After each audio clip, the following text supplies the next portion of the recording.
Alors, comme Pasteur Élisée vient de vous le dire, je suis David Stemfield. Je suis pasteur à l'église Pentecôtiste Unie Nouvelle-Jérusalem. Donc, l'église a 11 ans d'existence. Donc, nous remercions le Seigneur. Et aujourd'hui, nous sommes chez vous, donc dans votre deuxième année d'anniversaire. Donc, c'est une grâce. Le chemin est long, je dirais, parce qu'on ne sait pas quand reviendra notre Seigneur. Mais nous travaillons pour notre Dieu. N'est-ce pas, mes bien-aimés? Nous travaillons parce que nous ne savons ni jour ni l'heure. Nous n'avons pas d'année, mais nous travaillons fermement dans l'œuvre du Seigneur. J'aurais aimé que toute l'Église soit là avec nous ce soir pour répondre à cette invitation, parce que Pasteur Élisée nous a rendu tellement de services à l'Église, mais c'est bien malheureux. Donc, l'Église n'est pas en mesure d'être là, et je réclame votre prière. Avec mon Dieu avec vous, je réclame votre prière. Nous en avons besoin grandement en ce moment même. Alors, nous aimerions adresser une prière à notre Seigneur. Courbons nos fronts. Père, dans le nom de Jésus, nous te remercions le fait que tu nous as permis d'être ici, Seigneur, à l'église Béret, Seigneur, à l'occasion de son deuxième anniversaire dans le ministère, Seigneur. Nous te disons merci pour le parcours que tu as fait avec ton serviteur et ta servante. Et merci pour ce grand ministère, Seigneur. Un ministère à différents paliers. Je te dis merci, Seigneur, parce que c'est ce que nous avons besoin dans notre communauté.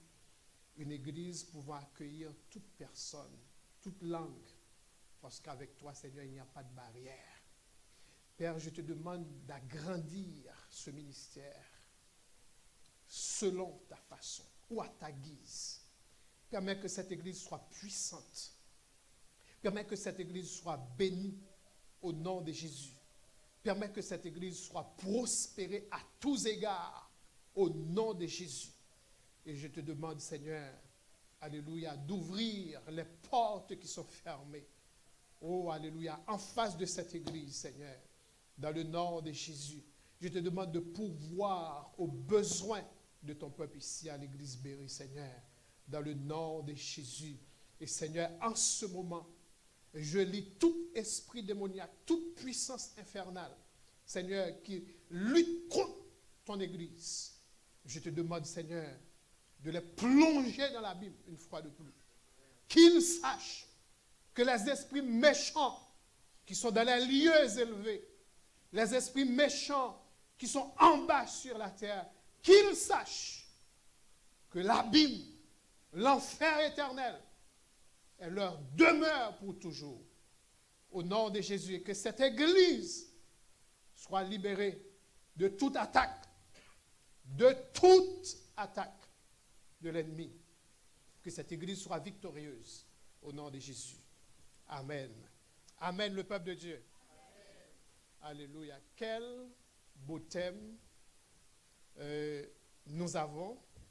Et pour ce soir, mon âme bénit l'Éternel. D'ordinaire, il y a pas mal de thèmes. Ça parle de la prospérité, de l'argent, etc. Oui, nous en avons besoin. Mais il y a un temps, il y a un moment où nous devons penser à la façon dont nous servons le Seigneur. Et pendant que nous lui demandons de tout, de l'argent, de tout, mais comment est notre vie? Hein? Est-ce qu'on reconnaît que Dieu est Dieu? Est-ce qu'on lui sert vraiment la façon dont nous devons le servir? Alors, le psalmiste David, dans le psaume 103, donc c'est un psaume que tout le monde est habitué avec. Alors, le verset premier, juste le verset premier, « Mon âme bénit l'Éternel ». Est-ce que l'Église peut dire ça avec moi? « Mon âme bénit l'Éternel, que tout ce qui est en moi bénit son Saint-Nom. » Et c'est une forte déclaration et de la part du psalmiste. Mon âme bénit l'Éternel. Est-ce que vous vous demandez pourquoi le psalmiste a dit mon âme, a ordonné à son âme de bénir l'Éternel? Pourquoi le psalmiste n'a pas dit mon nez bénit l'Éternel? Ou pourquoi le psalmiste n'a pas dit mes oreilles bénissent l'Éternel? Pourquoi le psalmiste n'a pas dit ma bouche bénit l'Éternel? Mais il a dit, il a commandé à son âme de bénir l'Éternel. Mais donc, face à cette situation, je me suis dit, de toute façon, il faut aller chercher un petit peu, voir la signification de l'âme. N'est-ce pas, mes bien-aimés? Donc, dans une petite recherche, donc j'ai trouvé une définition, donc je vais vous communiquer. Donc, cette définition nous dit que l'âme est le principe spirituel de l'être humain. L'âme est le principe spirituel de l'être humain. Bon, là, je comprends un petit peu, pas trop. Je me suis dit, je vais voir est-ce qu'il n'y en a pas d'autres définitions. Et puis finalement, j'ai passé chez M. Larousse. Et puis, écoutez ça, c'est M. Larousse qui nous dit ça. Dans son dictionnaire, il a dit, l'âme est le principe de vie et de pensée de l'homme qui anime son corps. L'âme est le principe de vie et de pensée, entendez ça? Et de l'homme, principe de vie et de pensée de l'homme qui anime son corps. Bon, ça c'est M. Larousse. Est-ce que Larousse est un chrétien? Je ne sais pas. Mais c'est la façon dont il voit les choses. Et puis, je me suis dit, ça c'est Larousse. Mais que dit, je vais voir dans un dictionnaire biblique, qu'est-ce qu'on a dit, qu'est-ce qu'on dit. Maintenant, on est dans le champ chrétien. Donc, un dictionnaire biblique, qu'est-ce que ça dit concernant l'âme?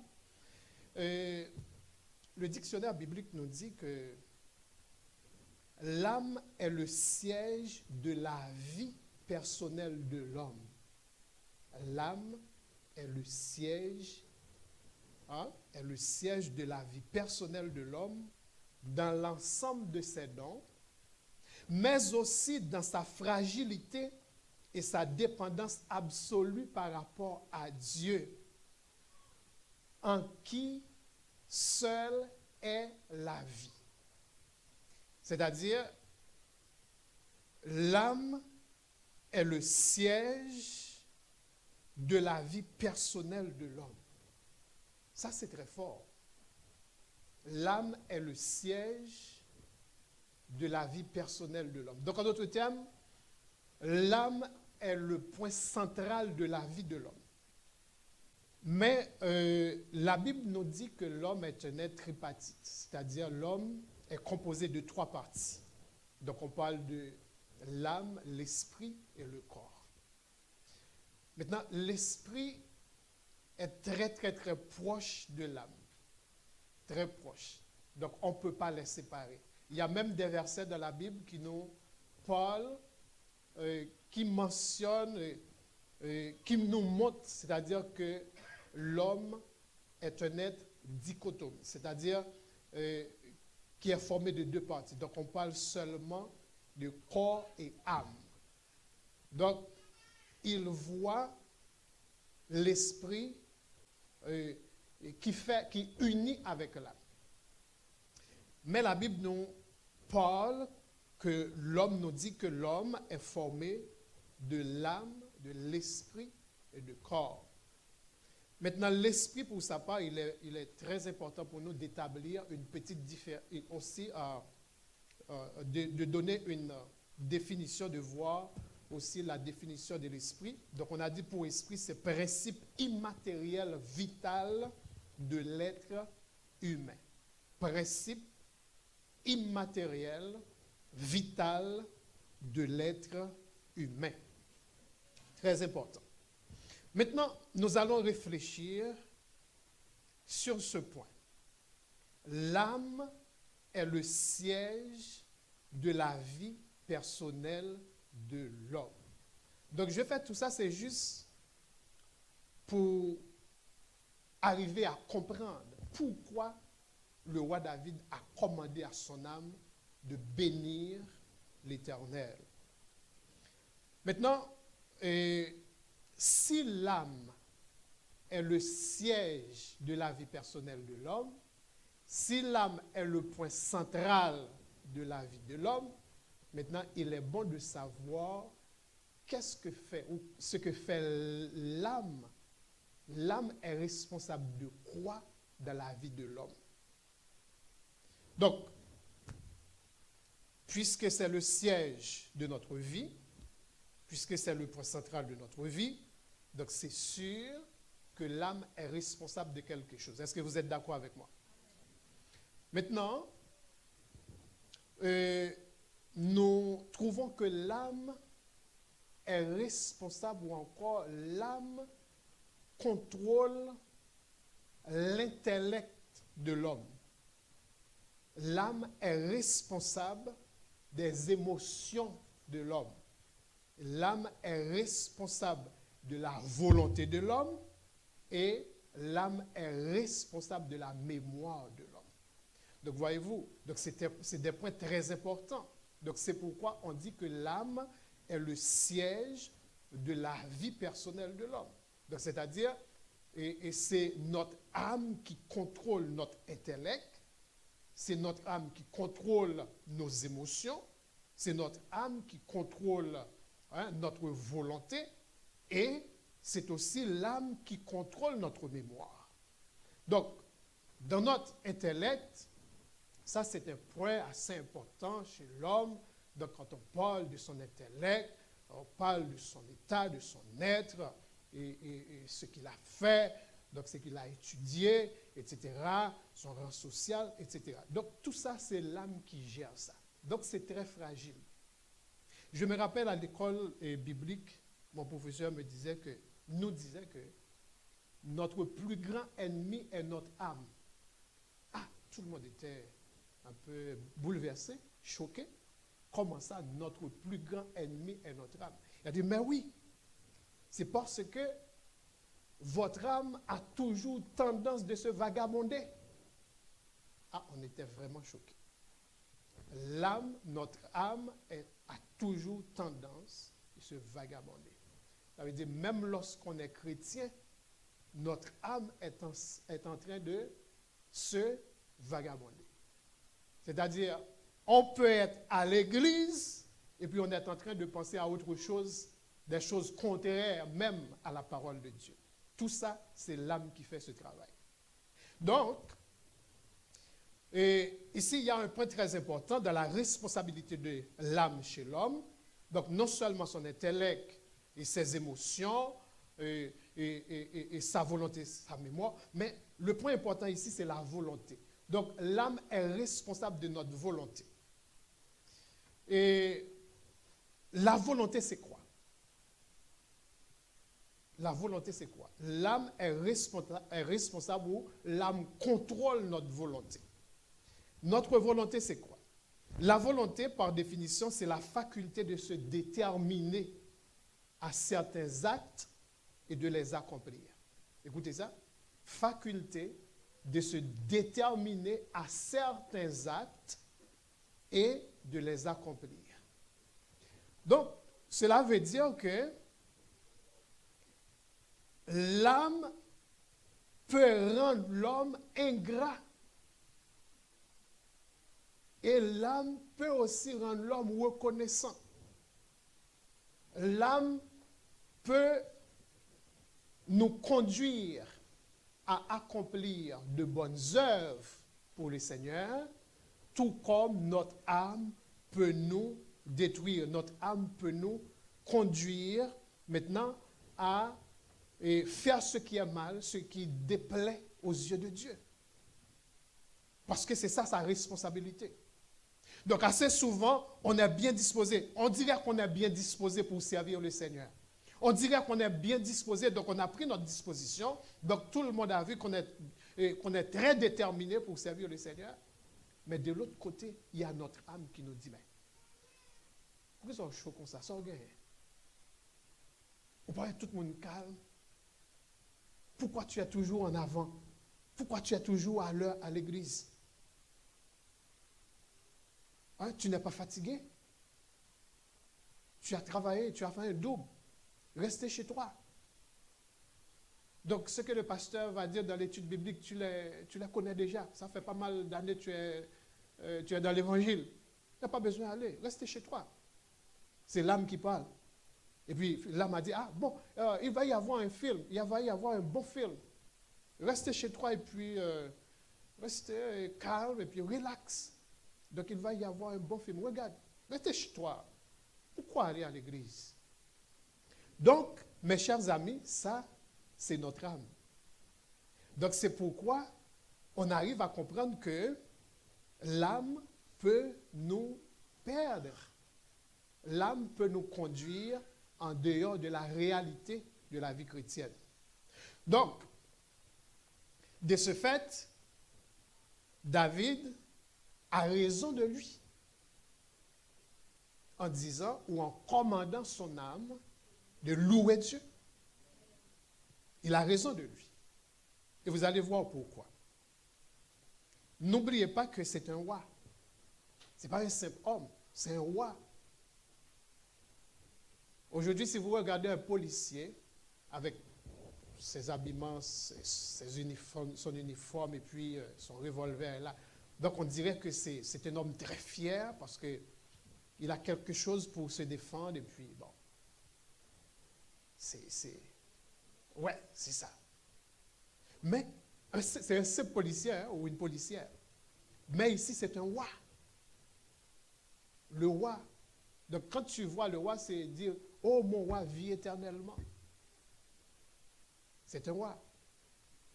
Donc, ce n'est pas tout le monde qui peut voir le roi. C'est un roi qui parle. Donc, pourquoi le roi a besoin d'être dans cette dimension spirituelle? C'est-à-dire, son âme doit bénir l'Éternel. Je vais vous dire pourquoi. Et vous savez très bien le parcours de David. C'était un homme, disons, méprisé. Parce que c'est lui qui était dans les champs, derrière les brebis. C'était un homme qui dormait parmi les animaux. Parce que c'est lui qui prenait soin des animaux. C'était un homme qui avait l'odeur des brebis, pas l'odeur d'un parfum. Calvin Klein, etc. Donc, non, pas du tout. Pas même un bon déodorant. Donc, il était toujours là, dans les champs, derrière les brebis. Les grands événements dans la ville, il n'était pas là. Peut-être ses frères, parce que c'était des hommes bien campés, etc., etc. Ils étaient dans l'armée, donc c'était des hommes maintenant assez sociaux, etc., qui étaient dans toutes les activités. Mais David, lui, non. Et voyez-vous, même lors de l'arrivée du prophète, pour oindre le roi, mais ce Dieu est sage, mes bien-aimés. Dieu est très sage. Regardez, il a envoyé le prophète pour oindre un roi. Mais Dieu n'a rien dit. C'est qui est le roi? Le prophète a passé tout le monde en revue. Et Dieu a dit non, ce n'est pas lui. Et puis finalement, c'était terminé la cérémonie. Mais le Seigneur lui dit, mais mon roi n'est pas encore roi, hein? Il faut trouver le roi. Et puis, le prophète a dit au père, est-ce que c'est ça tous vos fils? Vous savez très bien l'histoire. Finalement, on a été chercher David. Donc David revenait des champs avec sa flûte, etc., louant Dieu. Donc c'est ce David, maintenant, qui va être le roi d'Israël. C'est ce David qui va être le chef du peuple de Dieu. Maintenant, il est très facile pour nous, l'homme, d'oublier notre mémoire est courte. Assez souvent, on oublie là où Dieu nous a pris, là où Dieu nous a retrouvés. On dirait que tout le monde était né ou bien dans le palais national. Donc, il n'y a personne qui venait de la campagne comme moi. Tout le monde était dans la ville, tout le monde habitait tout près du palais national, tout le monde était sur Champ de Mars. Donc c'est là, tout le monde a pris naissance. Il n'y a personne qui venait de la campagne. On oublie là où Dieu nous a été cherché, assez souvent. Vous savez, c'est le travail de l'âme, parce que c'est lui qui gère la mémoire. Donc assez souvent, notre mémoire, ça devient très courte. Donc on oublie facilement les bienfaits de Dieu à notre égard. Eh bien, arrivé à un certain moment donné, David en tant que roi,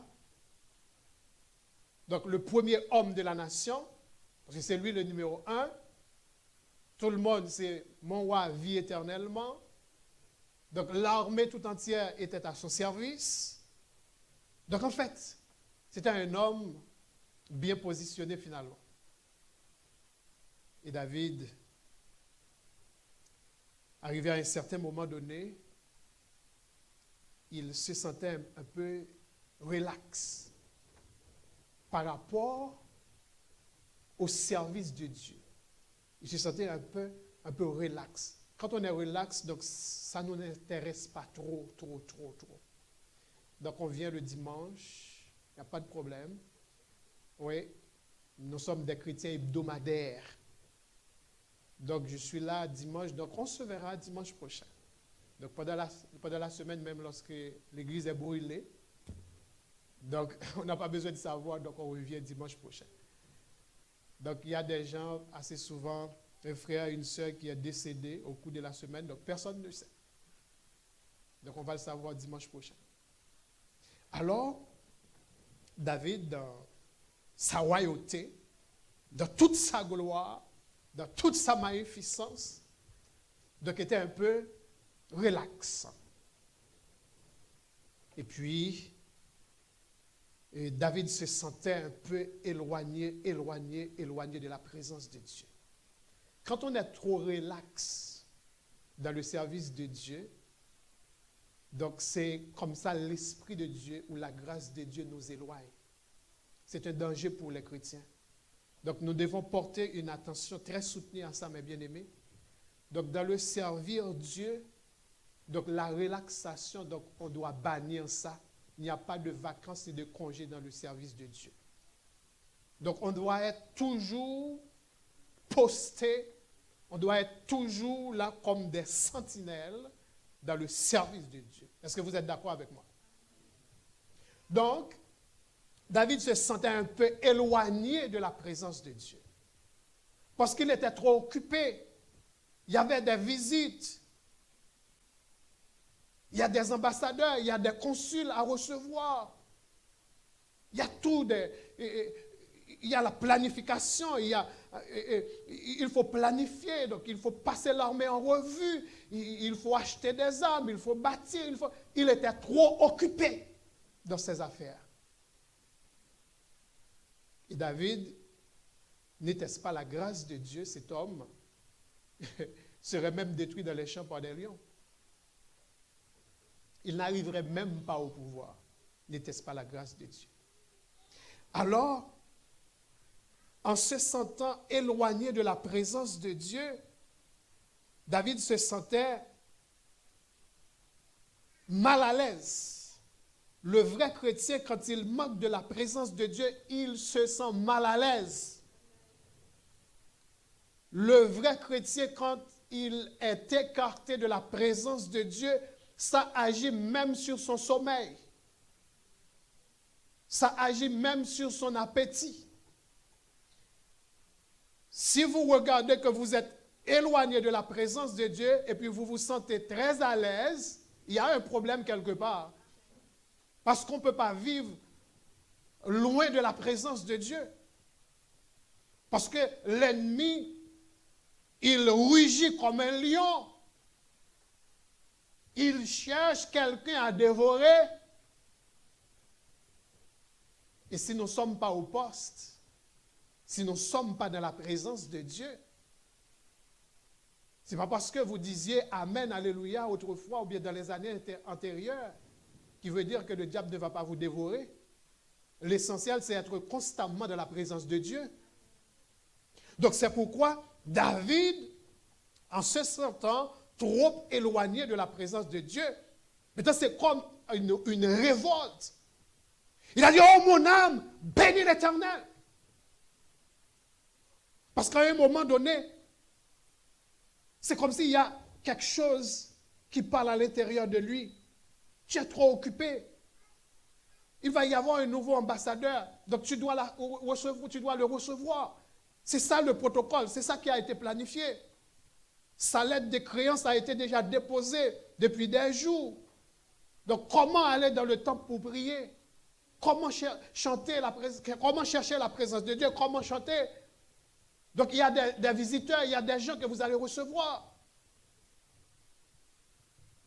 Et David se sentait c'était trop pour lui à un moment donné. Il était trop enfoncé dans les affaires personnelles, dans les affaires d'État, et puis tout en négligeant sa vie spirituelle. Alors c'est pourquoi, comme un signe de révolte, il a commandé à son âme de bénir Dieu. En d'autres termes, David dit à son âme, il paraît que tu oublies que j'ai été au fond des champs. Il paraît que tu oublies que j'ai été le méprisé de la famille. Même dans la cérémonie pour oindre le roi, mon nom n'a pas été même mentionné. Tu as tout oublié, mon âme. Tu as complètement oublié ça. Il a dit, mon âme, bénis l'Éternel, que tout ce qui est en moi bénit son Saint-Nom. Donc, regardez, notre âme est le siège de notre vie. Parce que l'âme a tendance de nous faire oublier la grâce de Dieu. L'âme est soumise au péché. C'est pourquoi dans Ézéchiel, chapitre 18, regardez avec moi, Ézéchiel 18, verset 4 et puis verset 20. Ézéchiel 18, verset 4, verset 20. Donc on va voir ça rapidement. Donc dans le verset 4, nous lisons ce qui suit. Voici toutes les âmes sont à moi, l'âme du Fils comme l'âme du Père. L'une et l'autre sont à moi, l'âme qui pêche, c'est celle qui mourra. Donc c'est-à-dire que l'âme est soumise au péché. C'est-à-dire l'âme vit dans la faiblesse. Notre âme évolue dans la faiblesse. Notre âme est soumise au péché. Dans le verset 20, regardez. L'âme qui pêche, c'est celle qui mourra.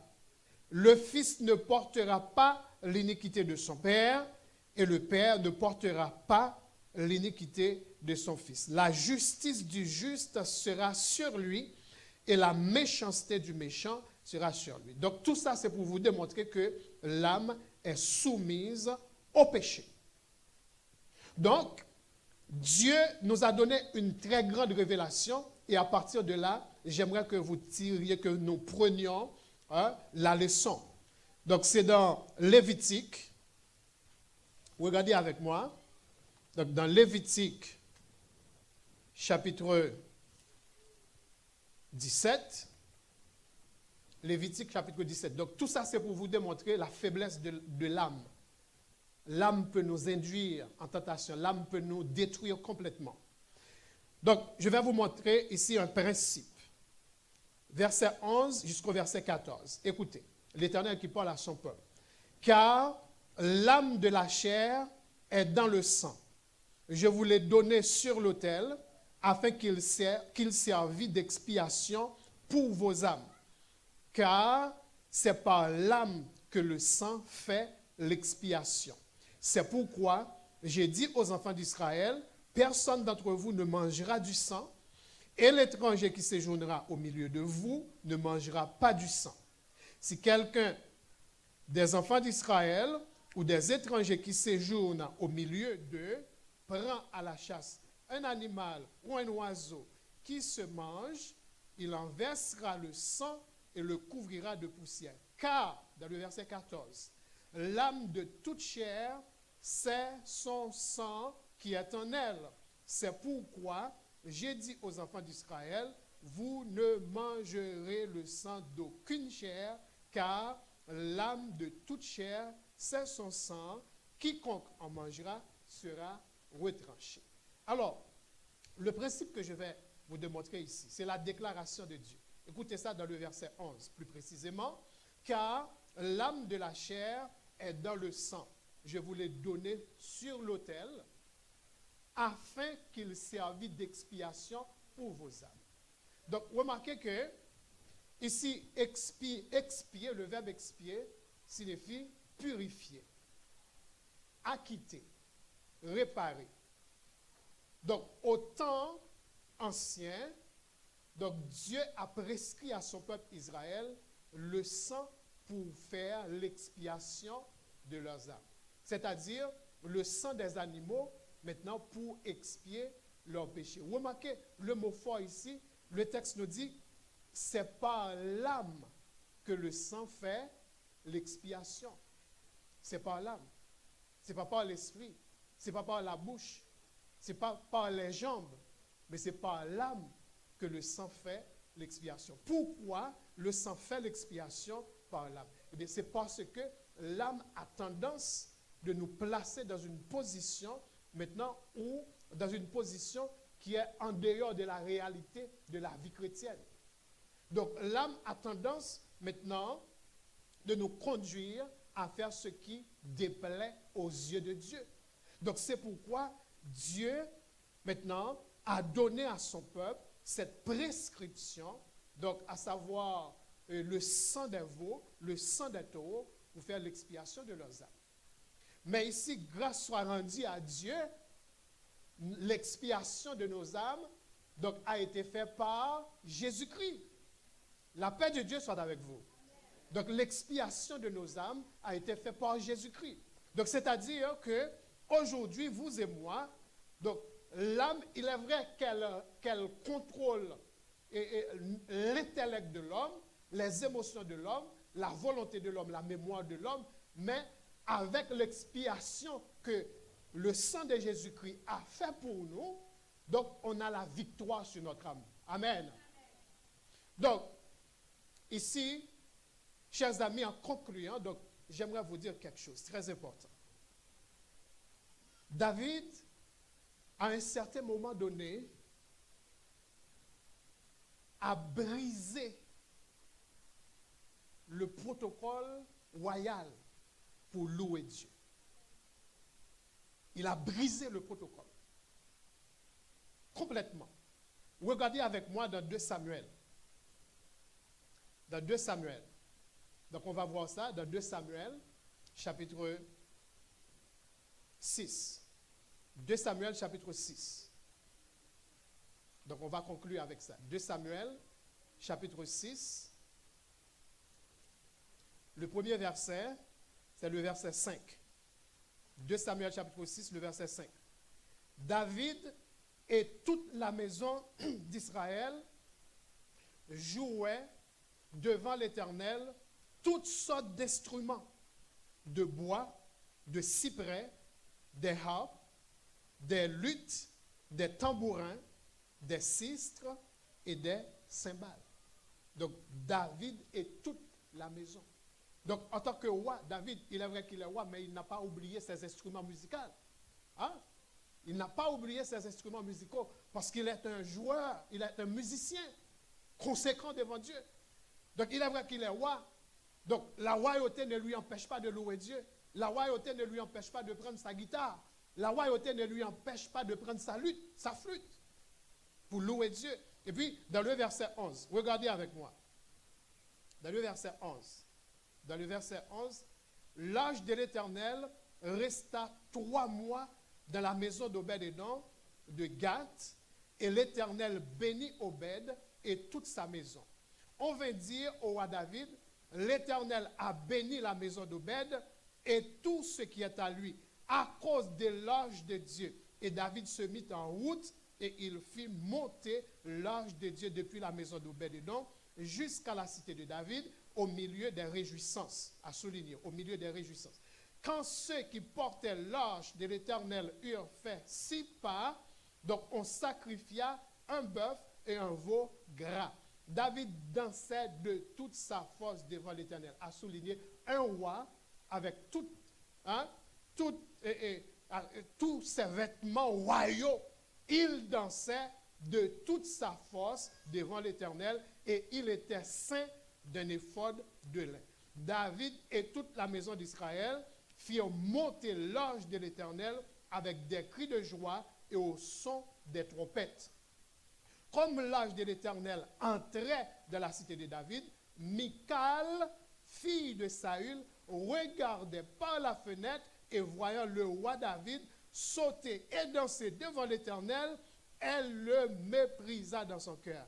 Après qu'on eut amené l'ange de l'Éternel, on l'a mis à sa place au milieu de la tente que David avait dressée pour elle, et David offrit devant l'Éternel des holocaustes et des sacrifices d'action de grâce. Quand David eut achevé d'offrir des holocaustes et des sacrifices d'action de grâce, il bénit le peuple au nom de l'Éternel des armées. Puis il distribua à tout le peuple, à toute la multitude d'Israël, hommes et femmes, à chacun un pain, une portion de viande et un gâteau de raisin, et tout le peuple s'en alla chacun dans sa maison. Maintenant, David s'en retourna pour bénir sa maison. Écoutez ça, Michal, fille de Saül, sa femme alors, sortit à sa rencontre.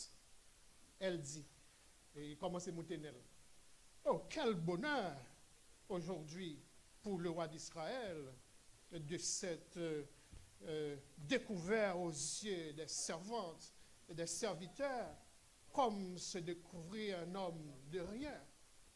Et puis il regardait monsieur, il le regarde et puis il... Alors je ne voulais pas utiliser le... Donc, voyez-vous, ma bien-aimée, donc sa propre femme, c'était sa maison. Le peuple était content avec lui, mais sa propre maison, sa femme, le méprisa. Pourquoi? Parce qu'il a enlevé les vêtements, il s'insérait avec ses vêtements, et puis David commençait yaya devant mon Dieu. David commençait à danser. C'est ça, le serviteur reconnaissant.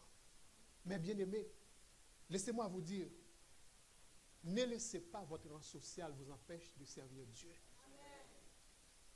C'est vrai, vous êtes universitaire, vous êtes collégien, vous êtes cégepien. Mais n'oubliez pas là où Dieu t'a pris, là où Dieu t'a relevé. Dans le métro, quand tu te rappelles ce que Dieu a fait pour toi, même lorsque les Québécois, les Canadiens, personne ne vous comprenne, mais levez vos mains, dis merci Seigneur, dis gloire à Dieu. Dans la rue, dans l'autobus, dis gloire à Dieu. Lorsque le Seigneur a fait remonter dans votre pensée un bienfait, qu'est-ce que vous faites? Au lieu de baisser la tête, comptez les bienfaits de Dieu. Parlez aux autres qui sont en difficulté. Parlez aux autres qui sont découragés. Dites à eux ce que votre Dieu a fait pour toi, comment votre Dieu a changé votre vie. Il peut le faire pour eux aussi. C'est ça une servante reconnaissante. C'est ça un serviteur reconnaissant, mes bien-aimés. N'attendez pas une maison à côté de la plage. N'attendez pas un hélicoptère pour dire que nous sommes bénis. Mais ce que Dieu a fait dans notre vie, c'est déjà la grande bénédiction. Seulement le salut, c'est suffit, mes bien-aimés. Et les autres, il va les ajouter à notre vie pendant que nous sommes sur la terre. Alors ce soir, mes bien-aimés, j'aimerais vous encourager de toujours commander à votre âme de servir Dieu. Parce que notre âme est ingrate. Notre âme est ingrate. L'âme est ingrate. L'âme peut nous faire oublier facilement ce que Dieu a fait pour nous, pour nos familles. Combien d'entre vous vos enfants sont kidnappés en Haïti, sont violés en Haïti? Le Seigneur les a gardés. Il les a protégés. Ils sont là. Il y a des maisons, les ingrédients ou bien les kidnappeurs, ils peuvent juste, avec un coup de pied, ils peuvent rentrer facilement. Mais la grâce de Dieu couvre votre famille. N'est-ce pas, mes bien-aimés? Eh bien, pendant que vous êtes dans le métro, dites gloire à Dieu. Pendant que vous êtes à l'école, eh bien, en temps de récréation, levez vos mains, dites gloire à Dieu. Même lorsque les autres ne comprennent pas, mais votre Dieu vous comprenne. Que le Seigneur vous bénisse.